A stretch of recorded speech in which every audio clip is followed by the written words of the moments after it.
The media fixates on kinetic defense. A new target vehicle for missile defense tests makes its first flight. This is a strategic misdirection.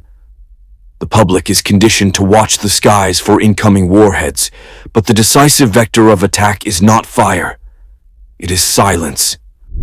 The entire architecture of Western military and economic superiority, from financial markets to drone targeting, relies on data flow. That data travels through a handful of vulnerable undersea fiber optic cables and is coordinated by a finite number of satellites. This is the systemic vulnerability. The objective is not decapitation. It is paralysis. While legacy indicators like precious metals failed to predict collapse, active probing of this new battlefield is underway. CSIS and RUSI analysis confirms this. Cloud SEK reports identify active persistent threats, like the Muddy Water APT, using sophisticated implants against critical infrastructure. These are not isolated hacks. They are reconnaissance missions mapping the kill switch for the entire digital economy. Severing this data flow creates what we term the blind Leviathan, a state with unmatched kinetic power but no sensory input. A state already hollowed out by an internal affordability crisis becomes brittle. Unable to surgically respond to a low-cost asymmetric attack, its only remaining protocol is mass, disproportionate kinetic escalation. Conflict becomes a mathematical certainty. The pivot to war is not a calculation of strength, but a frantic response to internal economic failure.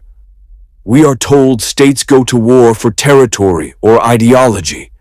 The data indicates they go to war to manage domestic insolvency. It is the final, violent refinancing of a nation's unpayable debts.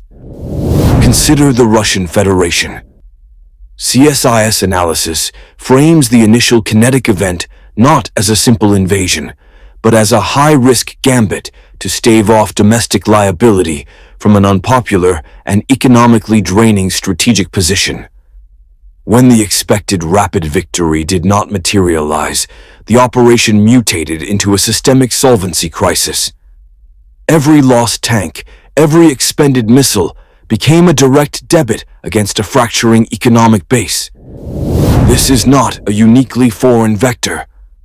Forbes reports on a real affordability crisis inside Western nations, creating the exact domestic fragility that makes a sustained, conventional military engagement a mathematical impossibility.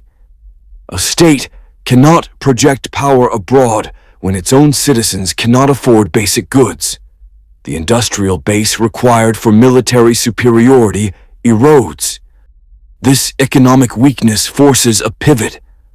Unable to afford a symmetric high-cost conflict, the insolvent state defaults to asymmetric warfare. This is not a choice. It is a feature of economic decline. Analysts at Cloud SEK have identified this shift, tracking actors like the Muddy Water APT. They no longer need to build expensive aircraft. They deploy low-cost rust implants via spear phishing to cripple critical infrastructure. The cost-to-damage ratio is exponential. The insolvent actor's weakness becomes its primary weapon. By launching persistent, low-cost asymmetric attacks, it forces the conventionally superior, but economically brittle, adversary into a trap. The only effective countermeasure to such attacks is disproportionate kinetic escalation, a response that is financially and politically unsustainable. The weaker state leverages its own insolvency to make large-scale conflict a mathematical certainty, not a political decision.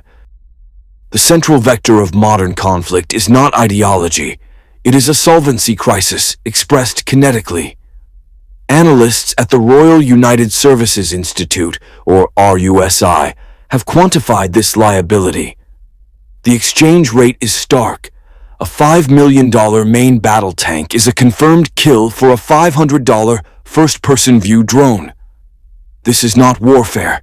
This is asset liquidation at a 10,000 to 1 loss ratio. This catastrophic cost asymmetry has triggered what strategists call the democratization of violence. The state's historic monopoly on projecting decisive kinetic force has been nullified. Access to high lethality technology is no longer gated by nation-state budgets and industrial bases. It is now available to any non-state actor with a credit card and an internet connection. For an economically brittle state, defense becomes a mathematical impossibility. Intercepting thousands of low-cost threats with multi-million-dollar systems is a pre-scripted bankruptcy. This leaves only one viable protocol: disproportionate escalation. The system is forced into a launch-on-warning posture, not as a choice, but as the only lever to prevent a complete economic collapse. Large-scale conflict becomes a feature, not a bug. The 21st century battlefield is not a physical location. It is a condition. We are told to watch the front lines, but the real war is being fought in the gray zones, proxy laboratories designed to test the breaking point of a system already hollowed out by debt. Regional instability, cited in travel warnings for nations like South Africa or Canada, is not the source of the threat. According to RUSI analysts, it is the staging ground, a symptom engineered to measure the response of a brittle state. The primary weapon in this new domain is not a missile. It is a low-cost, high-leverage asymmetric attack. A recent Cloud SEK brief documents this blueprint precisely. State-backed actors, like the Muddy Water APT, are using sophisticated Rust-based implants in spear-phishing campaigns, targeting critical infrastructure in the Middle East. This is not random sabotage. It is a clinical test of a nation's ability to absorb a persistent, low-signature economic bleed. This external probing finds its perfect accelerant in domestic insolvency. As Forbes reports, positive job numbers mask a systemic affordability crisis. When a population has zero financial buffer, the disruption of a power grid or a port is not an inconvenience. It is a catalyst for social breakdown. An external actor does not need to destroy your infrastructure. They only need to interrupt it long enough for the internal economic fragility to liquidate social cohesion. Meanwhile, the conventional military apparatus prepares for the wrong conflict. A new target vehicle for missile defense systems just made its first flight, according to Air and Space Forces magazine. This represents a massive capital investment to intercept a high-cost, symmetric threat. It is a strategic liability, diverting billions toward a scenario that astute adversaries will simply sidestep. They will not launch a billion-dollar missile when they can achieve the same strategic objective with $1,000 implant. Legacy metrics provide a false sense of security. Investing.com notes that precious metals are not signaling an imminent collapse, but this is a critical misreading of the data.